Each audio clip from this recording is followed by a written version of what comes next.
Hello students, welcome to online classes. देखिए, previous क्लासों में अपन ने स्वर संधि अर्थात अच संधि पढ़ी है। तो आज पढ़ेंगे अपन हल संधि अर्थात इसको हिंदी में व्यंजन संधि कहते हैं। तो देखिए इसकी परिभाषा, जब व्यंजन के सामने कोई व्यंजन अथवा स्वर आता है तब हल संधि का प्रयोग होता है।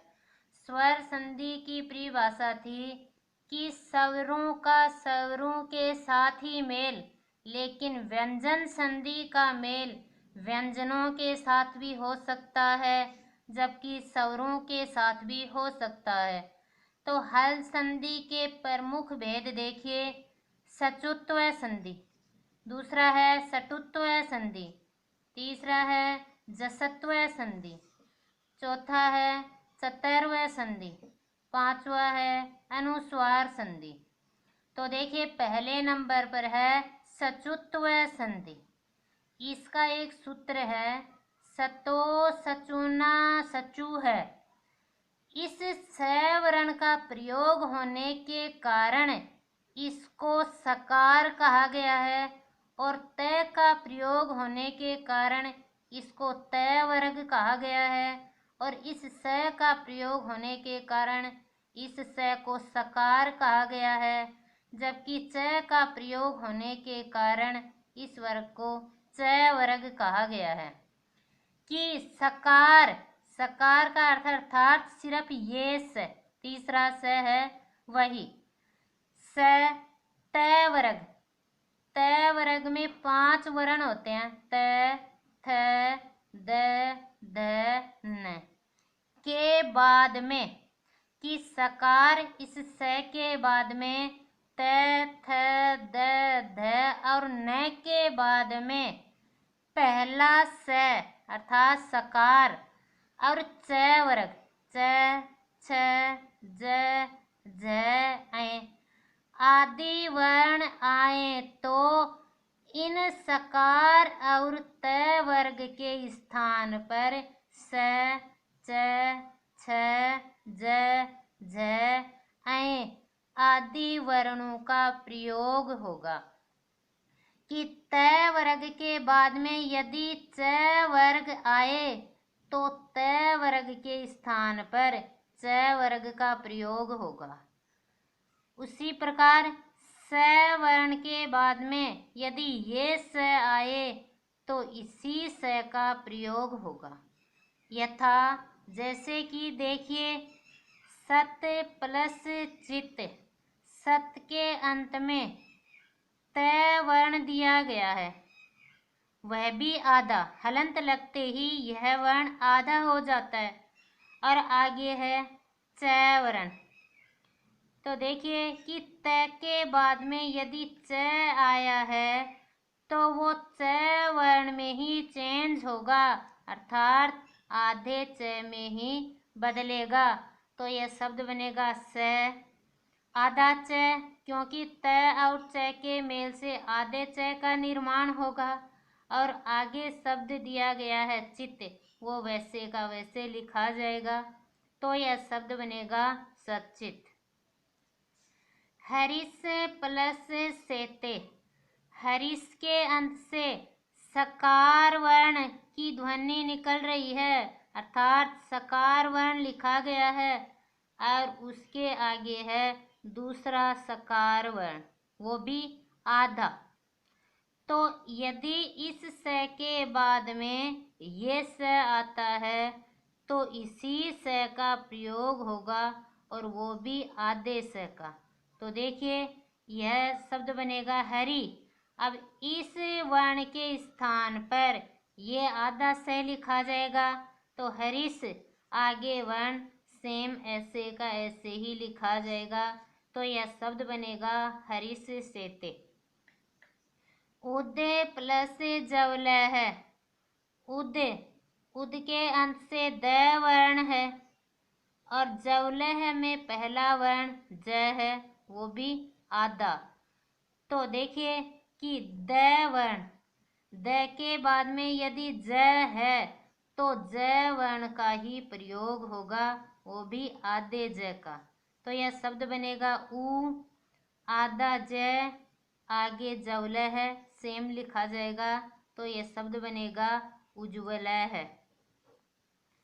कस प्लस चित, कस के अंत में सकार वर्ण है और चित्त में पहला वर्ण च है, तो इन दोनों के मेल से भी इस स का निर्माण होगा, वो भी आधे स का।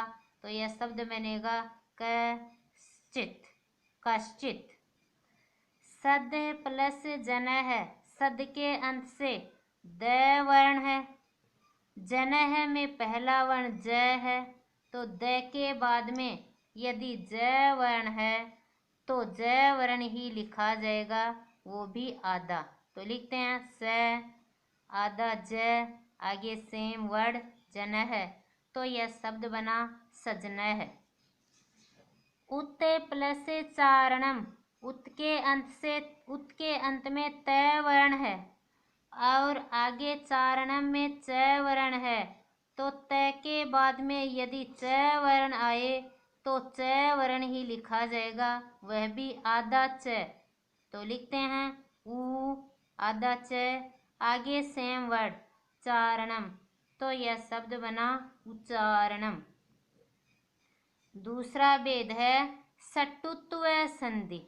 देखिए, इन भेदों की यदि आपसे संधि करवाई जा रही है तो साथ में संधि का भी नाम लिखना होगा कि ये शब्द अमुक संधि का है।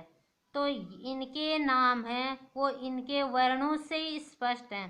जैसे इसमें सचुत्व संधि नाम दिया गया है, तो स और च वर्ण की अधिकता के कारण दिया गया है। इसका नाम सटुत्व है, ट वर्ग की अधिकता के कारण इसको सटुत्व नाम दिया गया है। तो इसका सूत्र है सटुना सटु है, अर्थात इसको भी सकार बोलते हैं और ट को ट वर्ग, सकार का ट वर्ग में परिवर्तन। तो देखिए कि स यदि इस सकार का प्रयोग हो शब्द में और बाद में ये सकार हो तो इस स के स्थान पर इसी स का प्रयोग होगा। और त वर्ग त, थ, द, ध, न के बाद में ट वर्ग ट, ठ, ड, ढ, अण आए तो इस त वर्ग के स्थान पर ट का ही प्रयोग होगा। कि त वर्ग के बाद में यदि ट वर्ग आए तो त वर्ग के स्थान पर ट वर्ग का ही प्रयोग होगा। जैसे स, ट, ठ, ड, ढ, अण। यथा जैसे कि इसके एग्जाम्पल देखिए, तत् प्लस टीका, तत् के अंत में पहला वर्ण त है और टीका में पहला वर्ण ट है। तो देखिए त के बाद में ट आए तो इस त के स्थान पर ट का ही प्रयोग होगा। तो त, वो भी आधा ट, ट, आगे सेम वर्ड टीका, शब्द बना तट्टिका। रामस प्लस षष्ठ है, सकार वर्ण है, इसके बाद में भी सकार वर्ण दिया गया है। तो यदि इस स के बाद में ये स आए तो इसी स का प्रयोग होगा। तो देखिए यह शब्द बनेगा रामस षष्ठ है। रास प्लस त्रम, रास के अंत से भी सकार वर्ण, आगे त्रम, यदि ये सकार वर्ण यहाँ पर आए तो सेम यही वर्ण आधा हो जाएगा। तो यह शब्द बनेगा राष्ट्रम। इस प्लस त है, यहाँ भी सकार वर्ण आया है, तो ये सकार वर्ण यदि आए तो यही आधा वर्ण हो जाता है। तो यह शब्द बनेगा इष्ट है।